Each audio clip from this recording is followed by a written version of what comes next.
Así es. Y sobre esto, también la presidenta confirma que le han solicitado a Estados Unidos personajes que estarían detenidos en Estados Unidos en relación al huachicol fiscal.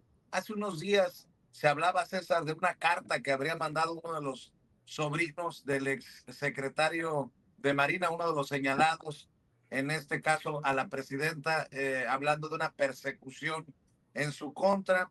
Y veo tu columna, creo que es un tema muy importante que reflejará el verdadero e importante compromiso contra la impunidad y la corrupción desde todos los niveles. Veo tu columna que dice Derecho Penal contra Derecho Militar, el caso de los hermanos Farías Laguna. Precisamente uno de estos personajes fue al que se le atribuye una carta a la presidenta. El caso de los hermanos Farías Laguna obligará a los tribunales a hacer lo que pocas veces se logra: definir con precisión quién decidió, quién ejecutó, quién se benefició y quién debe responder, mi querido César. Sí, Vicente, fíjate, para mí en lo personal, por supuesto, es muy interesante el tema y a mí me hubiera encantado, a lo mejor en esta época, con ya un proceso penal adversarial, tener la posibilidad de llevar a cabo una defensa, tanto en el ámbito penal federal como en el fuero militar. ¿Y por qué lo digo así? Porque aquí vamos a tener que ver la parte técnica jurídica, en donde jueces federales van a tener que de forma suplementaria utilizar leyes y reglamentos militares, y a su vez los jueces militares van a tener que de forma complementaria utilizar el Código Penal Federal, ¿no? Asimismo, Código Nacional de Procedimientos Penales y Código Militar de Procedimientos Penales. ¿Por qué es importante toda esta situación? Y para mí en lo personal creo que va a ser sumamente interesante, porque yo escuchando ya al abogado defensor del contraalmirante y vicealmirante Farías Laguna, me doy cuenta que ya inician, ¿no?, en esta teoría del caso que tiene la defensa, hacer señalamientos que tienen que ver obviamente con las leyes y reglamentos militares. Y tan es así que cuando tú lees la carta que presenta el vicealmirante, que es el mayor de los hermanos Farías Laguna, en pocas palabras lo que está haciendo es utilizar las leyes y reglamentos navales como para decir: yo no pude haber ordenado los cambios, yo no pude haber ordenado las adscripciones de ciertos elementos de la Armada de México para que además terminaran en ciertos lugares de las aduanas, ahí ya atribuyéndole a la Secretaría de Hacienda por medio de la Dirección General de Aduanas el hecho de que los cambios se hayan podido llevar. Y entonces ya empezamos a ver una cuestión jurídica, técnica importante, que me parece que va a traer un choque entre lo que es el derecho penal militar y el derecho penal federal.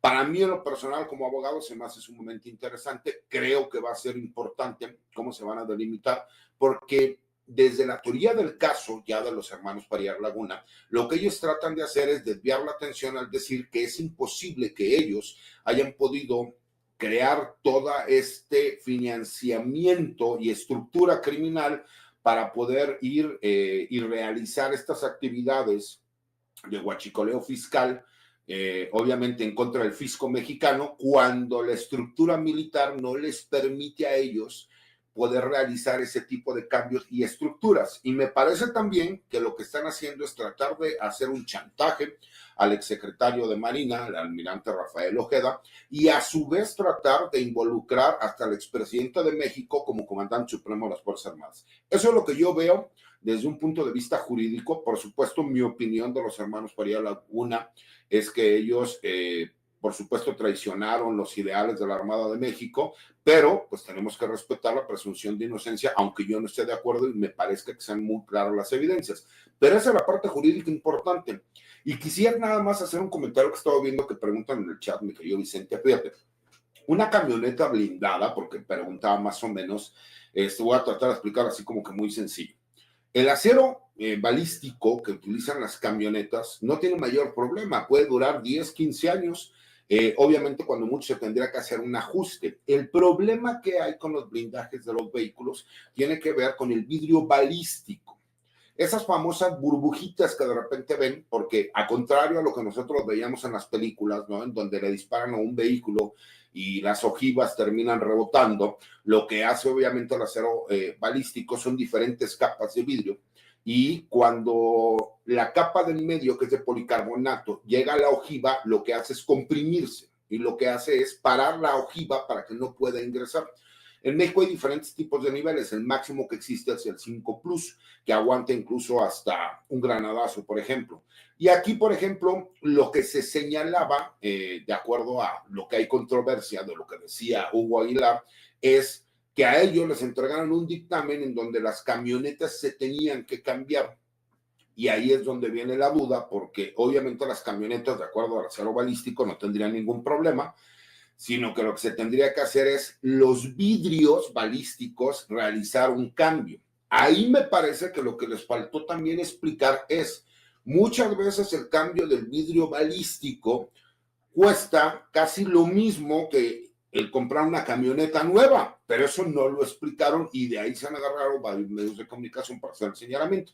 Entonces, más o menos, de acuerdo a lo que estuve viendo ahí en el chat, esa era la duda que tenían y por eso es que dicen que las camionetas ya no podían brindar el nivel de seguridad que necesitaban los ministros, porque varias de ellas, por el mismo sol, por el mismo uso, ya tenían estas como burbujitas que nosotros vemos, en donde, pues obviamente, el vidrio balístico ya no servía para lo que ellos necesitaban, obviamente, como prevención en la seguridad.